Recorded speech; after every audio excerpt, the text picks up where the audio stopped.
우리 하나님 말씀 사사기 8장 29절 말씀입니다. 찾으신 줄 알고 봉독 드리겠습니다. 사사기 8장 29절입니다.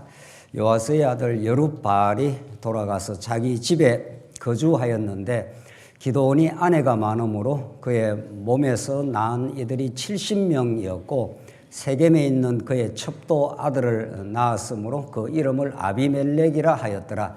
요아스의 아들 기드온이 나이 많아 죽음에 아비에셀의 사람 오브라에 있는 그의 아버지 요아스의 묘실에 장사되었더라. 기드온이 이미 죽음에 이스라엘 자손이 돌아서서 바알들을 따라가 음행하였으며 또 바알 브릿을 자기들의 신으로 삼고 이스라엘 자손이 주위의 모든 원수들의 손에서 자기들을 건져내신 여호와 자기들의 하나님을 기억하지 아니하여 하며 또 여룹바알이라 하는 기드온이 이스라엘에 베푼 모든 이름을 따라 그의 집을 후대하지도 아니하였더라.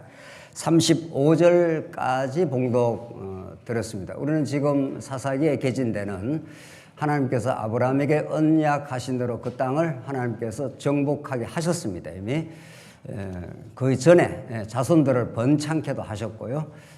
땅을 정복하게 한 그 땅에서 벌어지고 있는 기가 막힌 일들, 그 속에 감추어져 있는 하나님의 그 극진하고 놀라운 은혜의 섭리를 우리가 읽고 있습니다.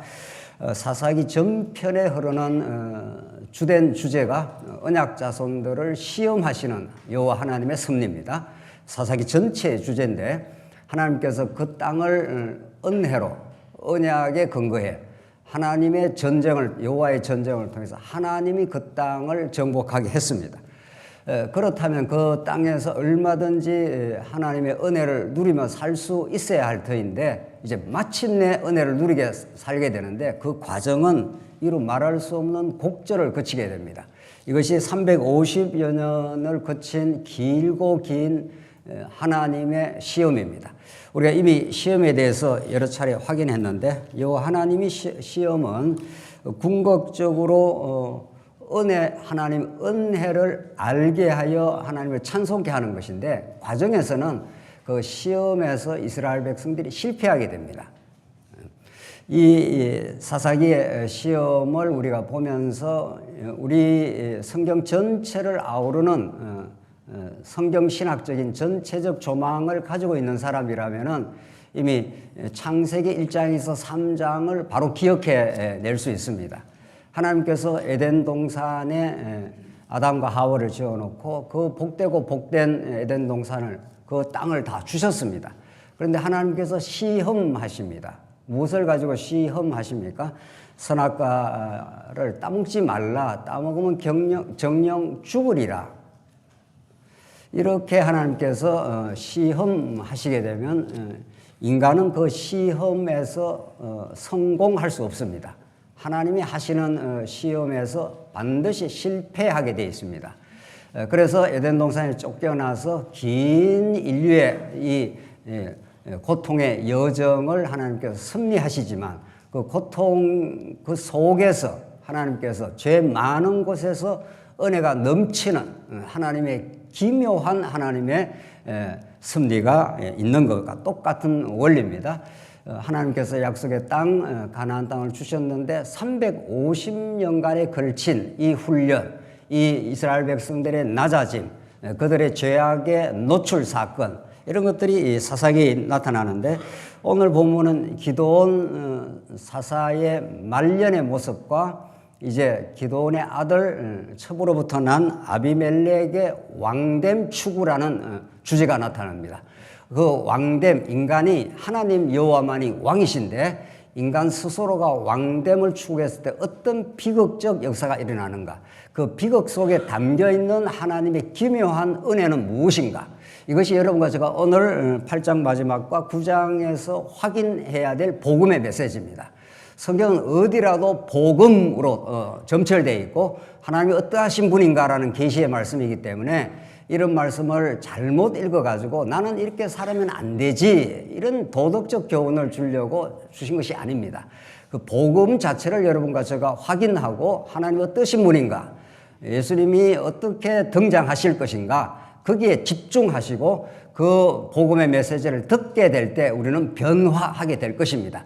변화는 내가 애쓴다고 만들어지는 게 아니라 그 복음을 정면으로 받아들이게 되고 깨닫게 되고 그 은혜를 누리게 될 때 우리는 그렇게 변화하게 될 것입니다.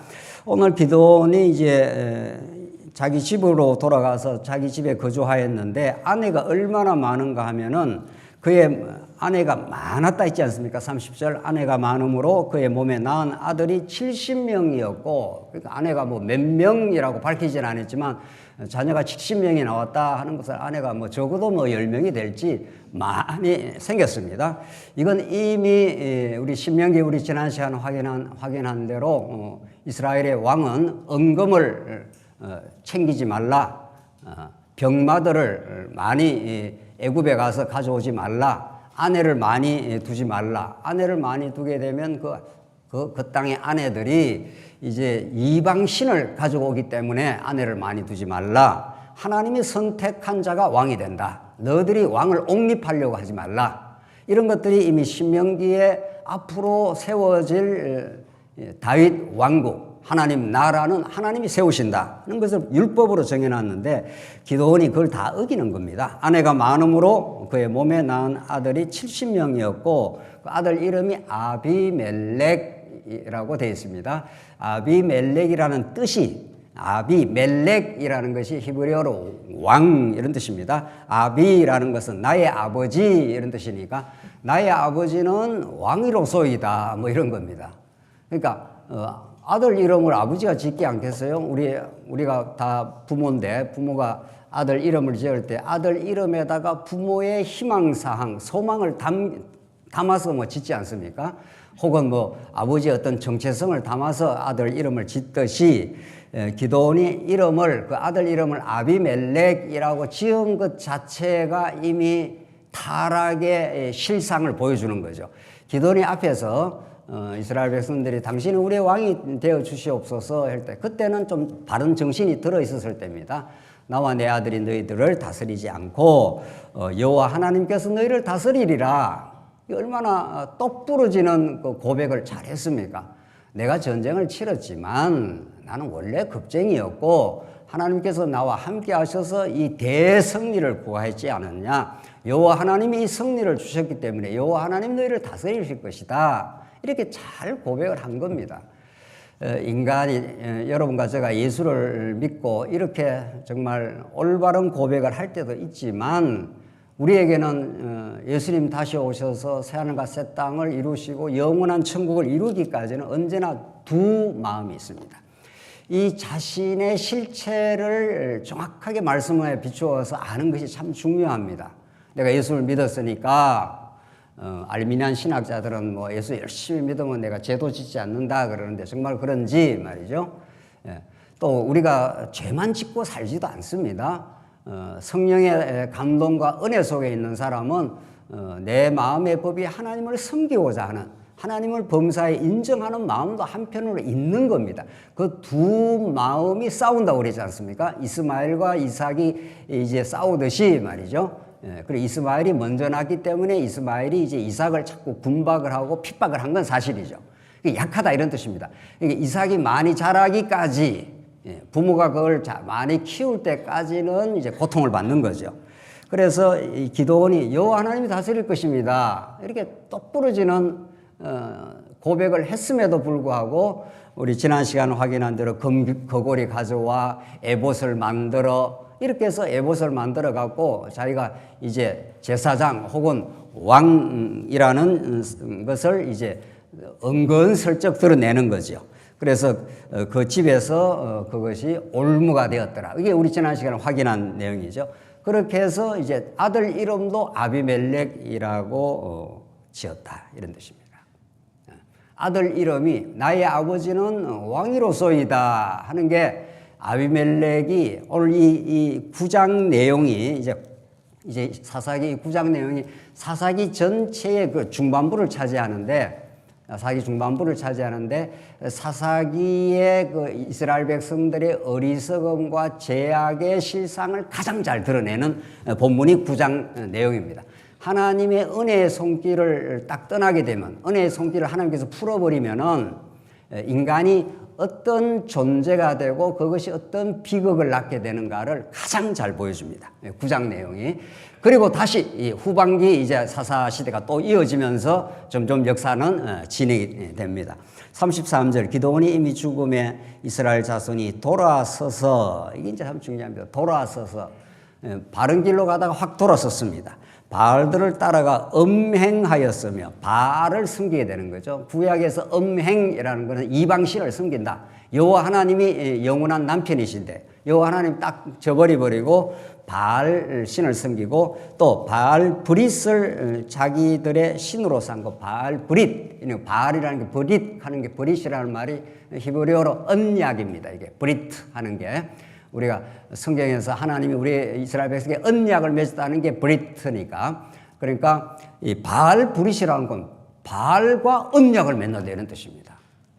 이 기가 막힌 참 어처구니 없는 일이 벌어지는 거죠. 하나님이 이스라엘 백성에게 언약을 맺어서 언약 백성 삼고 언약의 나라를 내가 건설해 주겠다고 약속하고 지금까지 자손도 번창하고 땅 정복도 다 했지 않습니까?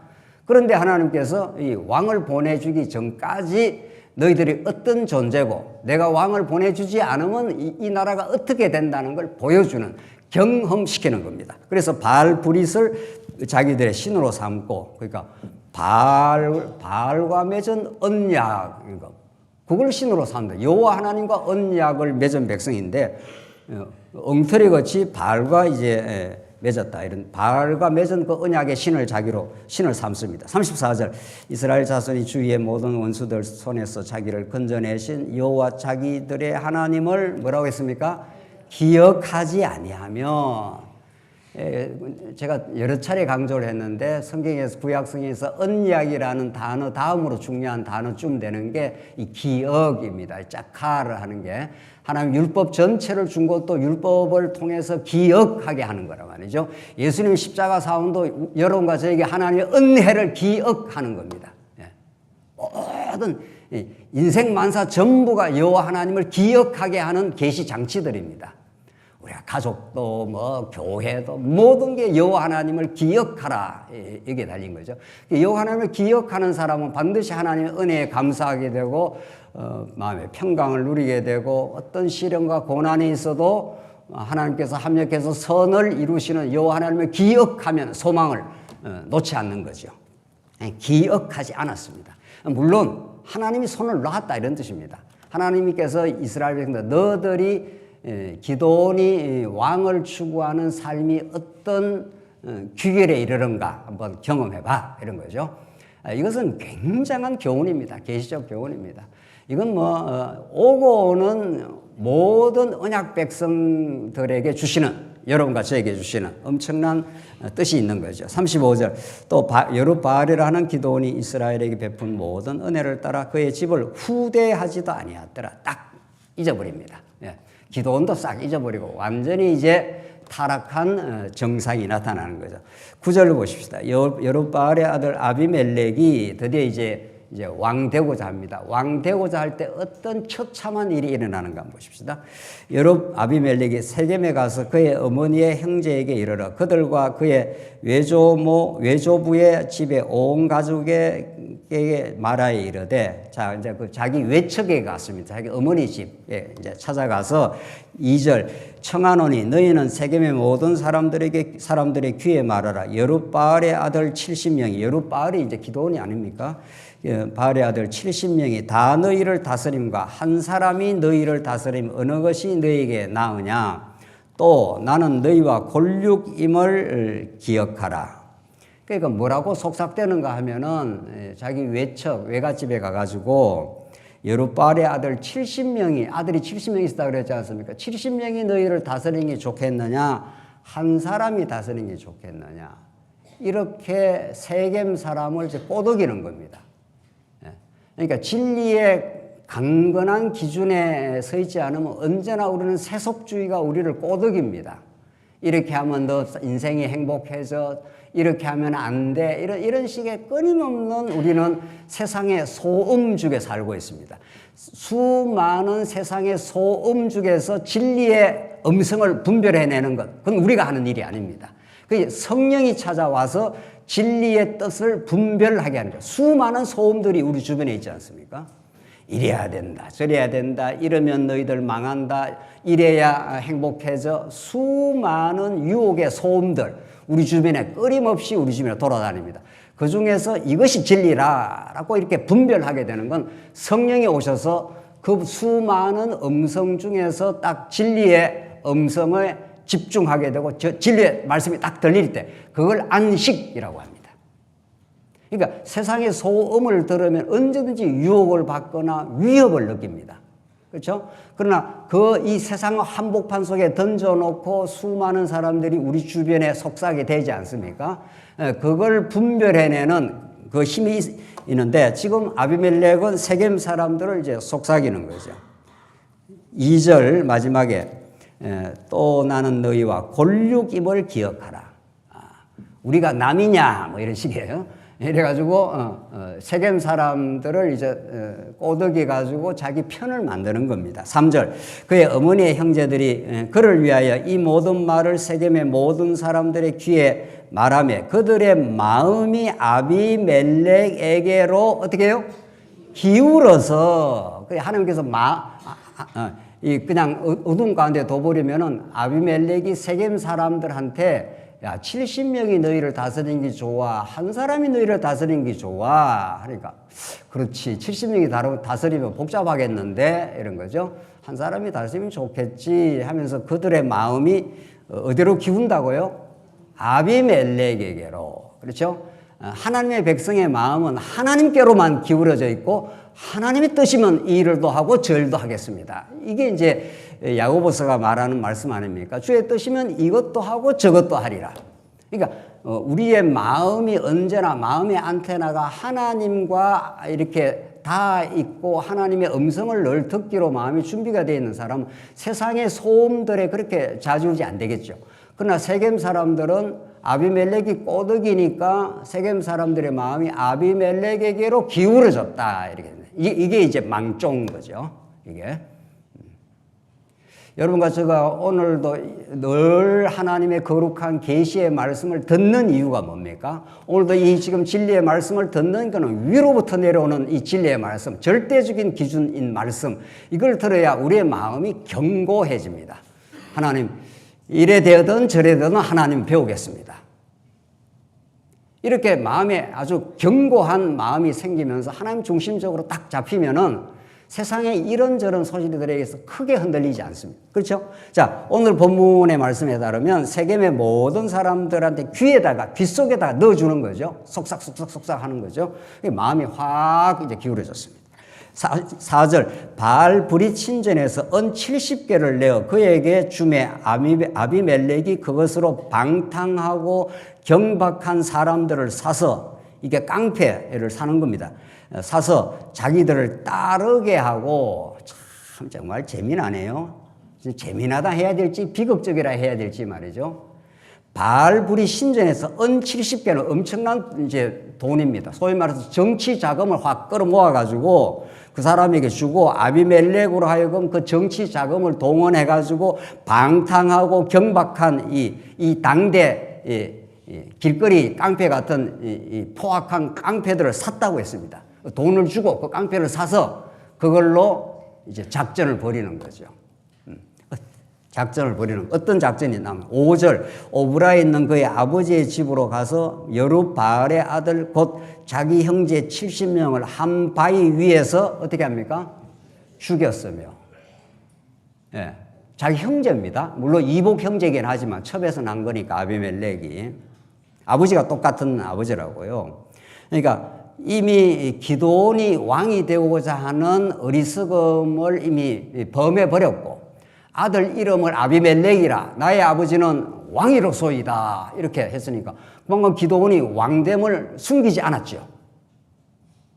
여호와 하나님이 살아계셔서 역사를 지배하고 이 겁쟁이 같은 기드온을 담대하게 만들어줘서 몇 명이었죠? 13만 5천 명이라는 그 벌떼같이 많은 그 대군들을 300명이 가서 대승리를 했지 않습니까? 이게 기도원의 승리입니까? 기도원은 그 사실을 너무 잘 알고 있습니다. 그렇죠? 하나님의 승리입니다. 이렇게 해야 되겠죠? 예. 우리가 진리를 잘 깨닫고 진리를 잘 깨달아서 우리 교회에 하나님께서 담겨주신 이 진리가 땅끝까지 우리 후손들에게 잘 전거되기를 바랄 때, 또 실제로 땅끝으로 복음이 전거될 때 우리가 이 일을 이뤄냈다. 이러면 그게 기도원의 말년의 이제 왕됨의 추구지요. 그게 어떤 그 자식대의 비극을 만들어내는가. 그죠? 그 자식 70명이 한 바위 위에서 쳐 죽여버렸습니다. 왕은 그 다음 경쟁자를 허용하지 않습니다. 하나님만이 영원한 왕이시고 하나님 옆에 누가 있을 수가 없죠. 하나님만이 왕이 되시면 이 땅에 하나님 나라가 이루어지는 거죠. 그가 보내신 아들 예수 그리스도만이 우리 교회의 왕이시라 하면 온전한 안식과 평화가 이루어지는 거죠. 그런데 인간이 왕이 되면은 다 인간 옆에 누가 서 있는 걸 쳐내는 거죠. 그래서 70명을 쳐 죽여버렸습니다. 한 바위 위에다가. 이게 정말 인간이라는 게, 이게 우리 인간의 모습이에요. 이거 아비멜렉, 이거 정말, 이거 못쓴 인간이네. 뭐 이렇게 봅니까? 그렇게 보면 성경을 전혀 지금 못 읽어낸 겁니다. 아비멜렉, 이거 인간, 이거 보통 나쁜 놈이 아니네. 이렇게 해서 자기를 딱 객관화시킨다면 성경 전혀 모르는 겁니다. 성경에 나오는 일체의 아담 타락의 모든 인간의 죄악은 여러분과 저의 정확한 죄악의 모습. 이걸 인정하거나 깨닫지 않는다면 복음의 입문으로 들어갈 수가 없습니다. 복음이라는 건 죄인들에게 찾아오신 그 언약에 신실하시고 살아계시고 전능하시고 영원히 우리를 사랑하시는 그 소식인데, 누가 그 소식이 좋으냐 말이에요. 자기가 의롭다고 생각하는 사람은 그 소식이 싫은 거예요. 오히려 내가 의로운데 무슨 소리해. 너 예수 믿으시죠? 하니까 니나 믿어라. 나는 내 주먹 믿고 산다. 이게 세상의 사람들의 이야기입니다. 또 과거의 우리들의 이야기였던 거죠. 6절, 세겜의 모든 사람과 밀로 모든 족속이 모여서 세겜에 있는 상수리 나무 기둥 곁에서 아비멜렉을 왕으로 삼으니라. 또 이 사람들도 아비멜렉을 옹이하느라고, 와, 우리의 왕이다. 그러면 자기들이 좋은 게, 자기가 옹립했으니까, 자기들이. 아비멜렉 또 마찬가지, 그 세겜 사람도 이 작당이라는 게 그렇게 일어나는 거죠. 네, 작당이라는 게. 그래서 같이 망합니다. 이제 같이 망하는 모습이 그 뒤에 나타난 거예요. 자, 우리 앞에서 지금 좀 정리하고 싶다. 여기까지. 자, 기도원이 여호와께서 다스리소서 이렇게 해서 정말 하나님께서 붙들어 줬으면 이 땅에 평화가 왔을 겁니다. 그런데 귀걸이 내놔, 에봇 만들어, 우리 지방에 그 에봇을 둬, 아들 이름을 아비멜렉이라 하라, 내가 왕이야. 까마득하게 여호와의 왕되심을 잃어버린 거죠. 까마득하게 잃어버렸습니다. 그래서 기도원이 죽고 나서 바알을 섬겼다는 겁니다. 이스라엘 백성들이. 우리가 볼 때는 이게 뭐 이런 일이 있냐 이렇게 하지 않습니까? 이런 인간들이 있나 도대체. 바로 직전에 어떤 역사를 하나님께서 만들어주고 땅도 정복해주고 그 수많은 미디안 대적들을 하나님께서 다 척결시켜줘서 정말 대적을 다 물리쳐줬는데 말이죠. 이게 얼마 지냈다고 우리가 아비멜렉은 내가 왕이야. 그래서 깡패들을 사가지고 방탕하고 경박한 사람을 사서 아주 그 사람들을 조폭을 동원해서 아주 쳐 죽여버렸습니다. 70명을. 비극도 이런 비극이 있냐고요, 세상에. 그러니까 왕이 되고자 하는 인간의 그 비극의 모습을 성경은 이렇게 리얼하고 투명하게 보여줍니다. 여러분과 제가 왕이 되고자 했을 때 그것이 낳는 그 갈등과 마음의 고통, 또 관계의 어려움들을 너무 리얼하게 잘 보여주는 거예요. 이런 책이 없습니다. 논어 책에도 불경 책에도 인간이 노력하면 잘 살 수 있다. 뭐 노력하면 지혜로운 자가 된다. 그렇게 가르칩니다. 성경은 아담 타락 이후 인간은 하나님께 은혜를 살짝 놔버리면은 이렇게 스스로 왕 되려고 추구하다가 평화를 다 잃어버린다. 평화는 진짜 왕이 와야 된다. 오늘 사사기 말씀을 우리가 공부를 하지만 사사기 말씀으로 끝나면 안 되겠죠. 사사기 마지막 장이 왕이 없으므로 자기 백성이 소견에 옳은 대로 행했다. 그게 사사기 마지막 결론이에요. 사사기만 읽으면 안 되고 우리는 지금 읽어 나가다 보니까 시간 관계상 어디까지 오늘 읽어야 되죠? 9장까지만 읽죠. 시간 관계상. 오늘 뭐 한 10시간 강론을 하면 뭐 계속 사사기 계속 강론하고 어디까지 가야 되는 겁니까? 사사기 다음 무슨 성경을 읽어야 되는 거죠? 사사기 다음 뭐냐고요? 룻기. 사사기의 이 비극과 인간의 죄악의 현실. 그러나 그 죄악을 뚫고 하나님께서 언약에 신실하신 우리 하나님께서 사사 말기에 그 혼돈의 시대에 엘리멜렉 가문에게 하나님께서 순환을 주시고 그 땅에 기근을 주셔서 엘리멜렉이 전부 모압 땅으로 이주할 수밖에 없게 하셔서 그래서 며느리 다 구해가지고 엘리멜렉과 나오미가 다복한 가정으로 잘 살았더라 이렇게 룻기가 되는 게 아니에요. 그렇게 되면 좋겠죠. 우리는 그걸 바라는 거 아니에요. 뭐 어려움도 없고 며느리 가지고 손주 보고 그렇게 살기를. 근데 그 가정에 불어닥치는 그 시련, 기련 죽고 말년 죽고 다 남편 죽고 엘리멜렉 죽고 나오미 혼자 덩그러니 남습니다. 하나님만 바라보지 않으면 안 되도록 사사기 말기에 엘리멜렉 가문이 그 주변에 아무도 남지 않습니다.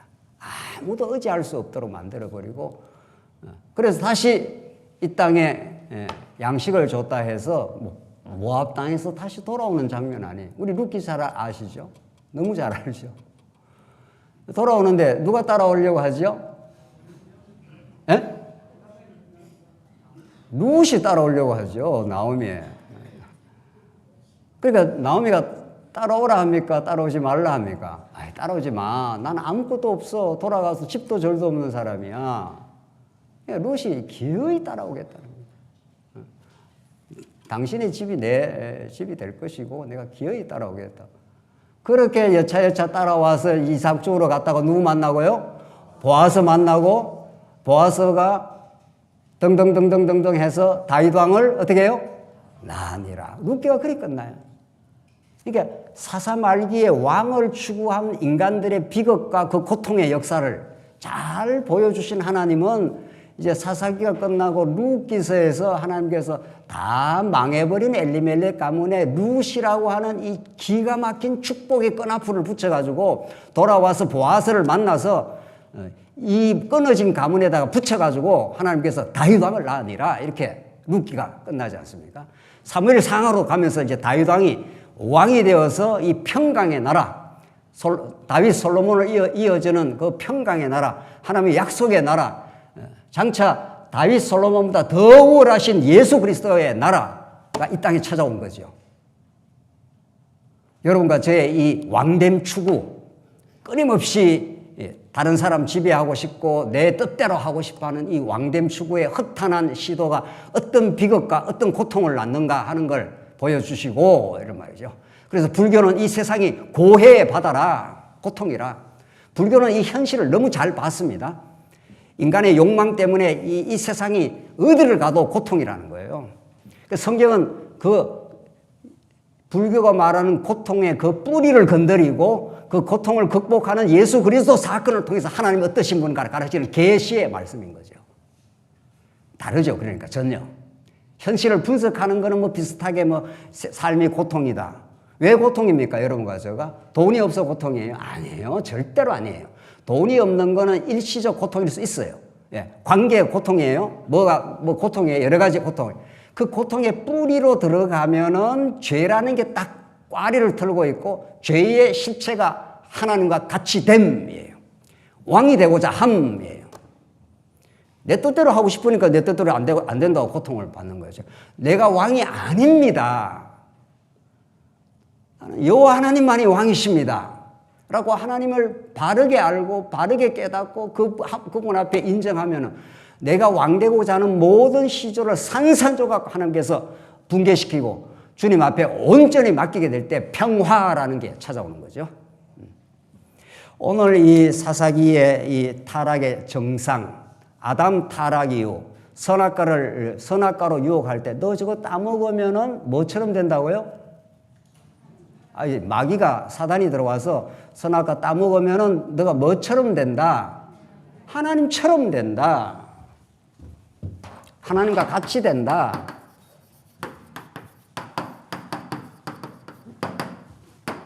이게 유혹의 실체예요. 죄의 실체라고요. 그래서 덥석 따먹지 않습니까? 보암직하고 어때요? 먹음직하니까. 아하, 이거 덥석 따먹었잖아요. 그걸 덥석 무는 순간부터 이제 인간 세상에 암흑이 찾아오는 거죠. 갈등이죠. 이 세상에 갈등 안 끝납니다. 우크라이나와 러시아만 전쟁하는 게 아닙니다. 북한과 남한만 전쟁하는 게 아니고 이 세상에 인간이 존재하는 모든 곳에 죄가 따라다니기 때문에 갈등과 번민이 존재합니다. 이걸 누가 해결할 것인가? 누구를 하나님이 보내서 새로운 나라, 대한민국도 아니고 중국도 아니고 미국도 아닌 어떤 나라, 하나님의 나라를 하나님께 건설하겠다는 거죠. 그래서 예수님 보내주셨습니다. 거기에 대해서 우리가 진리를 지금 깨달아가고 있는 중이죠. 이분이 다스려야 우리 마음에 안식이 찾아오는 거구나. 그래서 예수님이 내가 안식일에 뭐라고요? 주인이라 내가 안식을 너에게 참 줄 수 있노라. 수고하고 무거운 짐진 자들아, 죄를 끌어안고 내가 왕 되겠다고 추구하는 자들아, 이런 말입니다. 내가 너를 편히 쉬게 해주겠다, 이런 거죠. 예수님이 우리의 영원한 소망이 되는 겁니다. 예수님만이 우리의 진짜 안식의 주인이 되는 것입니다. 오늘 이 이후 7절 보십시오. 사람들이 요담에게 이 일을 알림해 요담이 그리심산 꼭대기로 가서 서서 그의 목소리를 높여 그들에게 외쳐 이르되 세겜 사람들아 내 말을 들으라. 그리하여 하나님이 너희의 말을 들으시리라. 요담이라는 게 70명 중에 하나 딱 살아남았습니다. 이 참 하나님께서 묘하죠. 70명을 죽였는데 요담 하나를 하나님 딱 살려놔가지고 요담을 통해서 아비멜렉의 죄악을 고발을 하는 겁니다. 하나님의 이제 진노를 드러낼 때, 하나님의 공의의 심판을 드러낼 때, 하나님께서 요담이라는 아들 하나를 살려가지고 이제 우화를 가르쳐 주는데 나무 넷이 등장하는데 나무 넷이 감람나무, 무화과나무, 포도나무는 전부 우리는 왕이 안 되겠다, 내가 우쭐대지 않겠다 그러는데 가시나무가 마지막에 자기가 왕이 되겠다. 이게 아비멜렉을 지적합니다. 잠깐만 보시죠. 9절. 감람나무가 그들에게 이르되 내게 있는 나의 기름은 감람나무 기름 있지 않습니까? 하나님과 사람을 영화롭게 하나니 내가 어찌 그것을 버리고 가서 나무들 위에 우쭐대리요. 감람나무는 자기의 역할과 자기 자리를 알았습니다. 나의 기름은 하나님과 사람을 영화롭게 하는 데 쓰는 거다. 그러니까 내가 하나님 자리에, 왕의 자리에 안 올라갑니다. 이런 거 잘한 거죠. 우쭐대지 않겠다. 인간의 우쭐댐. 이게 이제 왕노릇 하는 겁니다. 우쭐대는 거죠. 그런데 무화과나무도 우쭐 안 되겠다. 포도나무도 안 하겠다. 이런데 14절 가봅시다. 가시나무는 뭐라고 하는가? 이에 14절. 모든 나무가 가시나무에게 이르되 너는 와서 우리의 왕이 되라 하며 가시나무가 나무들 위에 이르되 만일 너희가 참으로 내게 기름을 부어 너희들 위에 왕으로 삼겠거든 와서 내 그늘에 피하라. 보십시오. 이게 이제 왕 노릇을 합니다. 내 그늘에 피하라. 시편에 여호와 하나님만이 우리의 그늘이 되시나니, 그늘이라는 건 이 뜨거운 태양빛에서 우리를 보호해 준다 이 말 아닙니까? 시편의 그늘이라는 건 하나님의 통치의 그늘입니다. 보호하심의 그늘인데 이 가시나무가 이 좀 희한하죠. 가시나무는 가시가 삐쭉삐쭉해서 잎도 별로 제대로 크지도 않습니다. 제대로 주제도 안 된 주제가 왕노릇 한다 이런 뜻이에요. 그렇죠? 참 성경이 이렇게 멋들어지게 비유를 할 수가 없습니다. 그러니까 감람나무, 무화과나무, 포도나무, 새나무는 어떻게 우리가 우리는 뭐 내 역할만 하겠다. 하나님이 주신 내 자리에서 살겠습니다. 이게 평화입니다. 하나님께서 나를 어느 자리에 있겠든지 세상에 사장의 자리에 있겠든지 뭐 말단 직원에 있겠든지 하나님이 그 자리에 있게 하시니 그것으로 나는 충분하고 만족합니다. 이게 하나님을 믿는 신앙인들의 자태고 그게 믿음의 선물입니다. 여러분과 저에게 준 지금의 자리가 정확한 자리입니다. 정확한 자리입니다, 정말. 하나님이 실수할 리가 없습니다. 실수할 리가 없습니다. 아닌데요? 뭐 이런 거죠. 나는 이 자리보다 저 자리가 훨씬 좋은데요? 뭐 이런 거죠. 내가 지금 300만 원 벌어서 되겠습니까? 돈 1000만 원은 벌어야 되지요. 이런 거죠. 그러니 그 사람이 마음에 평화가 있겠어요? 열심히 일하지 말라는 게 아니잖아요. 지금 주신 그 자리를 하나님께서 인정하고 그 다음에 뭐 열심히 뭐 일해야 하겠죠. 해서 뭐 1000만 원을 벌었든 2000만 원을 벌든 그거야 하나님께서 하실 일이고 지금 있는 자리 여러분과 지금 오늘 이 시간 이 자리에 여호와 하나님이 통치하시죠. 이 자리에서 하나님 맞습니다라고 진심으로 하나님께 고백하고 이 자리에 있게 하셔서 너무 감사합니다 하면 이 자리가 바로 영원으로 바로 접속이 됩니다. 하나님 여호와를 인정하는 그 자리가 영원한 평화, 영원한 하나님 나라가 되는 거죠. 그 시간을 우리 이 세상 사람들은 못 가집니다. 그 찰나를 못 잡을 수가 없습니다. 또 하나 이루면 또 다음 게 해야 되고 또 하나 이루면 또 다음 게 해야 되고 말이죠. 예. 사업 좀 키워놓으면 더 키워야 되고 더 키워놓으면 더 키워야 되고 그러다가 이제 세월 다 가는 거죠. 그래서 세월을 아끼라 이런 것은 오늘 이 시간을 하나님의 뜻으로 받아들이라 이런 뜻입니다. 오늘 현재를 놓치지 말라 이런 뜻이에요. 오늘 현재 속에 영원히 담겨 있는 거니까 예수가 이 땅에 찾아오신 거니까. 그러니까 예수님은 이 죄악으로 엉클어진 세상 속에 위로부터 내리꽂히는 이 땅에 어떤 시도 어떤 노력으로도 건설할 수 없는 이 나라를 위에서부터 내려와서 내려꽂히는 수직적 나라예요. 그걸 계시라고 해요. 우리 인간이 노력해서 만들어낼 수 없다 이런 뜻입니다. 아비멜렉이 노력하면 노력할수록 비극만 자꾸 탄생을 하는 거죠. 가시나무가 내 그늘에 피하라. 그 말이 안 되는 소리죠. 그게 우리 인간의 우쭐됨입니다. 내가 그래도 능력 있어 이런 거죠. 모든 인간의 일체 문화는 자기 능력의 과시예요. 일체 문명은 인간이 과학 문명, 뭐 무슨 기술 문명, 이게 전부 인간이 대단하다 이런 걸 보여줘요. AI, 뭐 지금 뭐 AI가 그렇게 발전했답니다. 이제 막 우리 말로 하면 영어로 막 통역이 되더라고요. 통역이 되면 뭐 하냐고요. 통역이 되면 영어 아니라 무슨 뭐 프랑스어, 스페인어를 뭐 수십 개 언어를 하면 뭐 하냐고요. 그 안에 복음이 담겨 있지 않으면은 잡음이죠.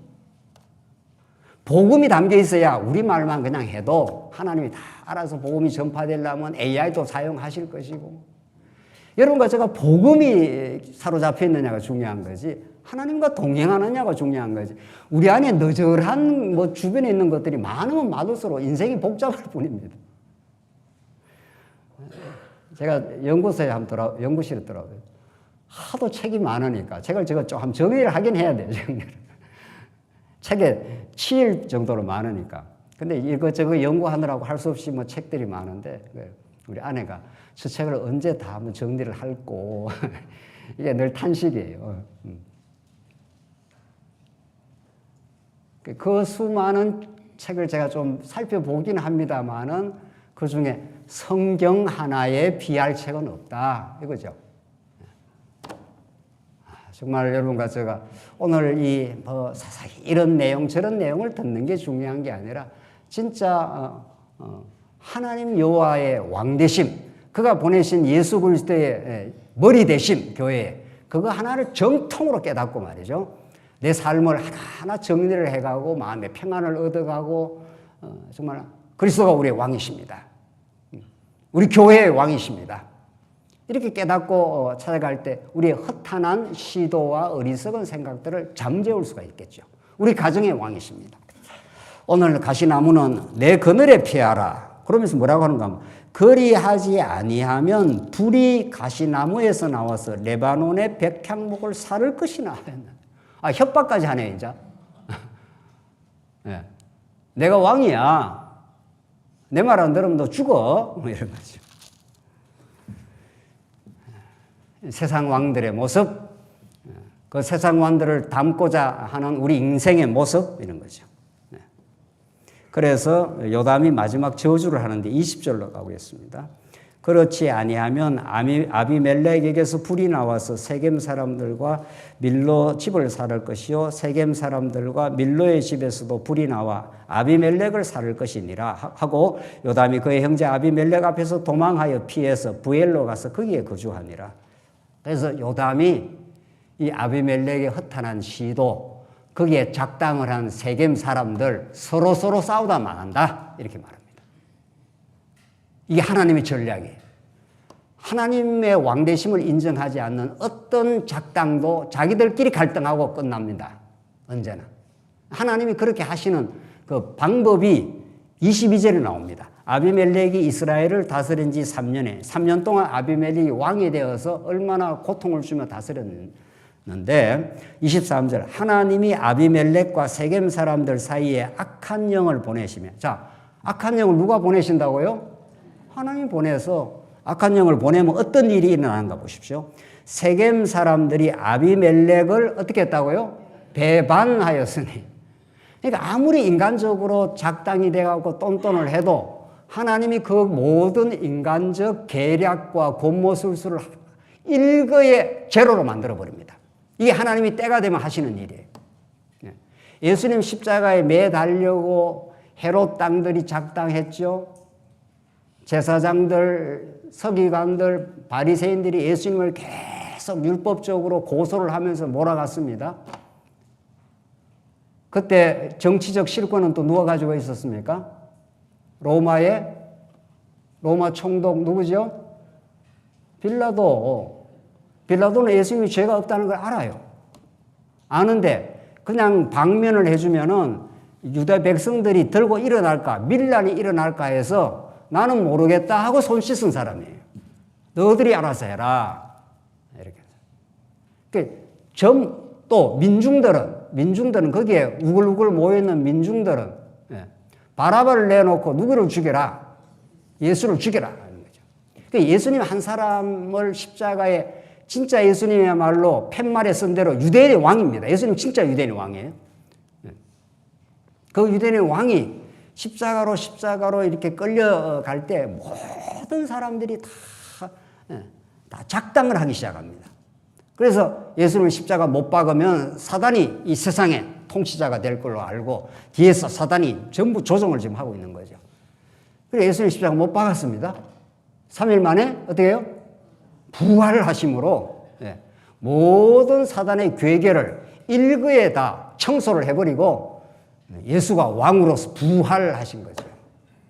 그런 것처럼 오늘 본문의 말씀이 아비멜렉과 세겜 사람들이 말이죠. 은 70을 줘가지고 깡패들을 사가지고 70명을 죽이고 내가 왕이야 이렇게 해서 3년을 다스렸는데 하나님께서 때가 참해 이런 말이죠. 아비멜렉과 그 세겜 사람의 악한 영을 보내가지고 세겜 사람들이 아비멜렉하고 작당을 해가지고 지금 70명을 죽인 거 아닙니까? 근데 그 사이에 악한 영을 보내니까 자기들끼리 이제 배반 현상이 일어나요. 서로가. 참 정말 위에서 하나님이 보고 웃으시며 세상 왕들이 허사를 공경하고 이렇게 해야 되겠다 저렇게 해야 되겠다 하나님께서 한 큐만 딱 돌려버리면은 당구 용어가 왜 나오냐? 딱 한 순간만 돌려버리면은 판세가 확 달라져 버리는 거죠. 이게 하나님의 놀라운 주권적인 섭리입니다. 여러분과 저는 그 주권적인 섭리 가운데 지금까지 인도되어 왔고 우리가 별 어리석은 행동도 했고 때로는 하나님 붙들려 믿음의 삶을 살았고 했는데 이 모든 것들을 합력해서 오늘 여러분과 제가 예수 안으로 우리의 진짜 왕 되신 예수 그리스도 안으로 인도해 오신 하나님의 섭리 있는 거죠. 그래서 이 세겜 사람들과 이제 아비멜렉이 처음에는 작당을 해가지고 기드온의 아들들을 죽였는데 나중엔 자기들끼리 싸워가지고 서로가 서로를 죽이는 역사 일어납니다. 그래서 마지막 보십시다. 이제 오늘 마지막. 45절 아비멜렉이 그날 종일토록 그 성을 쳐서 마침내는 점령하고 거기 있는 백성을 죽이며 그 성을 헐고 소금을 뿌리니라. 그래서 처음에 자기 편이 돼줬던 세겜 사람들 다 죽여버렸습니다. 그러면 아비멜렉은 살아있는가? 그렇지 않습니다. 아비멜렉은 세겜 사람을 몰아 갔는데 세겜 사람을 아주 진멸을 하려고 이게 망대가 있었다고 합니다. 망대가. 그 세겜 사람들이 다 이제 도망을 쳐가지고 이제 아비멜렉이 세니까 망대로 다 숨었습니다. 아비멜렉이 여기 이제 있는 거 아니에요. 여기 망대 위에 있는 여자가 무슨 일을 일으킨가 보십시오. 53절 한 여인이 맷돌 윗짝을 아비멜렉의 머리 위에 내려 던져 그의 두개골을 깨뜨리니 그게 엉뚱한 변수가 생겨가지고 아비멜렉이 자기가 왕됨을 과시하고 막 세겜 사람들 진멸하고 막 마지막 몰아갔습니다. 근데 한 여인이 이렇게 등장을 해가지고 맷돌 윗짝을 위에서 던데 그게 마침 어디에 떨어졌다는 거예요? 아비멜렉의 머리에 꽝 떨어졌어요. 이게 하나님 하시는 일입니다. 그러니까 인간들이 어떤 방법을 써도 하나님이 한번 확 뒤집으려고 작정을 하면.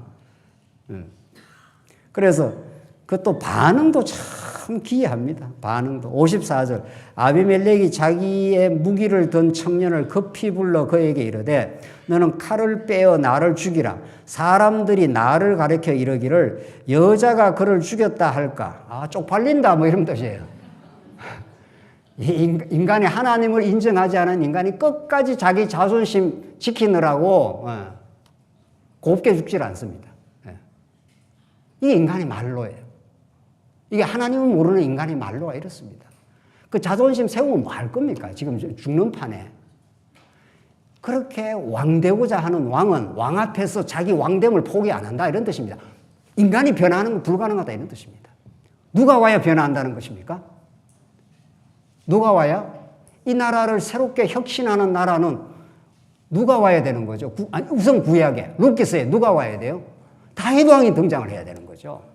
이 모든 흉계와 권모술수와 어리석음을 다 딛고 유다 지파에서 다윗 왕이 등장해야 이 왕이 없어 일어나는 이 비극, 진짜 왕이 없어 일어나는 이 비극의 역사를 종지부 찍고 하나님이 새로운 나라를 건설하겠다. 그게 다윗 왕국이었습니다. 구약에는. 그렇죠? 다윗 왕국보다 더 우월하신 나라. 다윗보다 더 우월하신 누구? 예수 그리스도가 이 땅에 찾아오시면 그분이 통치하는 나라. 그래서 여러분과 제가 마음의 평강과 감사를 누리고 사는 것은 오늘 우리를 통치하는 분은 목사도 아니고 장로도 아니고 아무도 아니고 예수 그리스도가 우리를 다스려 주십니다. 이런 거죠. 목사가 됐든 장로가 됐든 권사가 됐든 모든 직분자들은 그의 통치 속에 그의 은혜의 말씀에 따라서 섬기는 자로 그렇게 사는 거죠. 마태복음 20장 읽고 끝내죠. 20장 20절입니다. 마태복음 20장 마태복음 20장 20절입니다. 그때에 세베대의 아들의 어머니가 그 아들들을 데리고 예수께 와서 절하며 무엇을 구하니 예수께서 이르시되 무엇을 원하느냐 이르되 나의 이 두 아들을 주의 나라에서 하나는 주의 우편에 하나는 주의 좌편에 앉게 하소서. 정의정 좌의정 우의정 해달라 이런 말이죠. 나도 예수 따라 왕되고 싶다 이런 거죠. 22절 예수께서 대답하여 이르시되 너희는 너희가 구하는 것을 알지 못하는도다. 내가 마시려는 잔을 너희가 마실 수 있냐? 내가 마시려는 잔은 왕을 추구하는 게 아니다. 나는 왕이지만 십자가에 쓴 잔을 마시겠다 이런 뜻이죠. 그들이 말하되 할 수 있나이다. 천부당 만부당입니다. 예수님 못 따라갑니다. 이 사람들은. 성령이 와야 따라갑니다. 23절 이르시되 너희가 과연 내 잔을 마시려니와 내 좌우편에 앉는 것은 내가 주는 것이 아니라 내 아버지께서 누구를 위하여 예비하셨든지 그들이 얻을 것이라. 좌우편에는 내가 주는 게 아니야. 하나님이 진짜 하나님의 아들들에게 주는 건데 지금은 아니야 이런 말이죠. 24절 열 제자가 듣고 그 두 형제에 대하여 뭐라고 그랬습니까? 분이 여기거늘.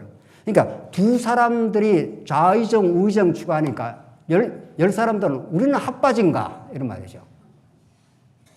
그래서 심히 뭐라고 그랬습니까? 분이 여기거늘. 우리는 그럼 어떻게 하고? 우리도 왕이 되고 싶어. 그러니까 12제자가 몽졸이 그랬다 이 말입니다. 한 사람도 빼놓지 않고. 의인은 없나니 어떻게 해요? 하나도 없도다. 이게 우리 인간이라는 거예요. 25절 예수께서 제자들을 불러다가 이르시되 이방인의 집권자들이 그들을 임의로 주관하고 그 고관들이 그들에게 권세를 부리는 줄 너희가 알거늘. 이게 세상 나라야. 권세를 부리고 고관이 되어서 지배하고 군림한다는 거예요. 26절 너희 중에는 그렇지 않아야 하나니 너희 중에 누구든지 크고자 하는 자는 너희를 섬기는 자가 되고 너희 중에 누구든지 으뜸이 되고자 하는 자는 너희의 종이 되어야 하리라. 이게 예수가 가신 길이었다. 그래서 28절이 결론인데 인자가 온 것은 섬김을 받으려 함이 아니라 도리어 어떻게 해요? 섬기라. 이게 예수님이 하신 일이라는 거예요. 그는 만왕의 왕이신데 말씀이 육신이 되어 우리를 대신해서 죽어 대속의 제물이 되고 우리를 섬겨주려고 섬기려 하고 자기 목숨을 많은 사람의 뭐로 주려고요? 대속물로 주려 함이니라. 이 크고 놀라운 은혜 말이죠. 우리도 똑같이 왕됨을 추구하다가 비극적으로 우리 인생을 마감해야 되는 우리 인생들을 찾아오셔서 우리 대신 왕이시지만 십자가 앞으로 그 어리석은 인생들의 괴계를 따라서 몰려갔습니다. 몰려가서 십자가에서 못 박아 죽으시고 피 흘려 죽으시고 머리에 가시면류관 쓰시고 말이죠. 더 없는 한없는 은혜와 사랑을 우리에게 가르쳐 주신 분.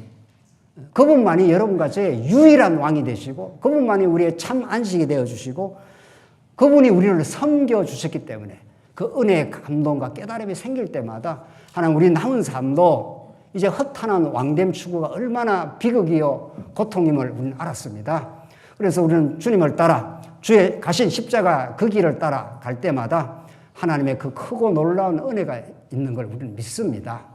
최후 승리를 우리는 반드시 믿고 우리는 오늘의 고난과 애매한 일들도 감수하며 갑니다.